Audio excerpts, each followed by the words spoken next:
Une belle histoire.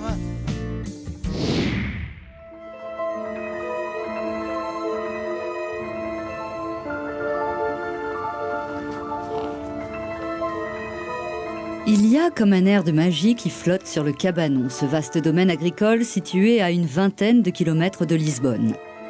C'est là-bas que Laetitia a choisi de s'installer il y a près de 10 ans.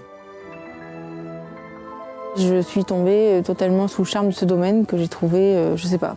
Il y a une ambiance, il se dégage quelque chose de ce domaine, voilà.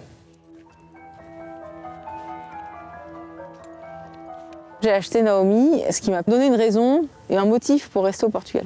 Mais voilà, j'avais acheté surtout dans des fins commerciales. J'avais trouvé quelqu'un en Allemagne qui était intéressé pour l'acheter, pour faire du spectacle. Et entre-temps, Naomi a eu son accident. Donc c'était un jour d'avril, ils étaient venus trier les veaux qui viennent de naître pour les étiqueter, les vermifugés, etc.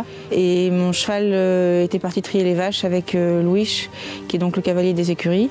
Moi-même ce jour-là j'étais malade, donc j'étais restée à la maison. Donc ils sont partis trier les vaches et Louis avait mon cheval, Naomi.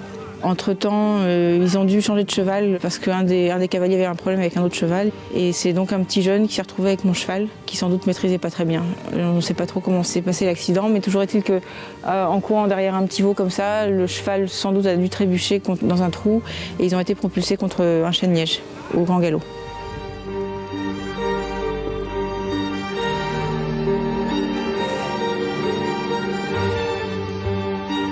Le stagiaire a été éjecté avant, donc il n'a pas été accidenté, il n'a rien eu. Le cheval est resté sur le carreau. Voilà. Et parmi les choses étonnantes, surprenantes en tout cas, c'est que le vétérinaire du domaine sortait à ce moment-là de la propriété et a vu l'accident. Donc il s'est arrêté tout de suite pour aller s'occuper du cheval, faire les soins de première urgence, déceler, faire un massage cardiaque et puis donner une injection de cortisone. Ils l'ont ramené ici, ils l'ont mis au box. Pour toi.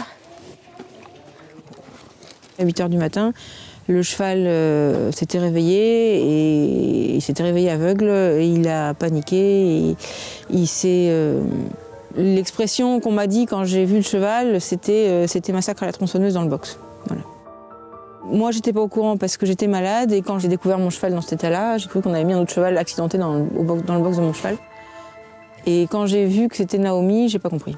J'ai pas compris. Il était immaculé de crème blanche, maigre, les yeux verts. Après l'accident, on pensait que la cécité serait provisoire. Et il n'a jamais retrouvé la vue et j'ai eu la confirmation par plusieurs spécialistes que c'était pas la peine d'insister. La première des préoccupations, c'était de motiver le cheval pour qu'il ait envie de vivre. On l'a sorti dehors, en licol. C'était hyper émouvant. Et je me rappelle parce que les premiers pas qu'il a fait, il était tâtonnant comme ça, il tremblait et il tapait dans le vide comme ça. Et on a fait 100 mètres, on a été jusqu'à l'arène. Et là, il a henni.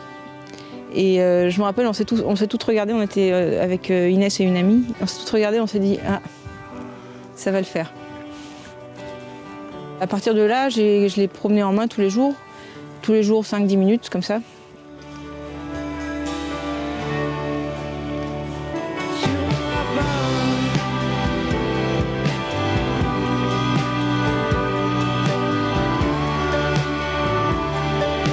La fois que je l'ai monté dessus, c'était bizarre parce qu'il n'y avait pas vraiment de différence avec avant.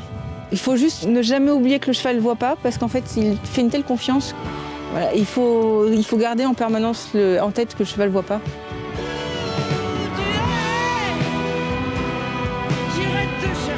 Il ne voit pas, mais il ressent et chaque murmure, chaque pensée de sa cavalière est devenue aujourd'hui pour Naomi un code dont eux seuls ont le secret.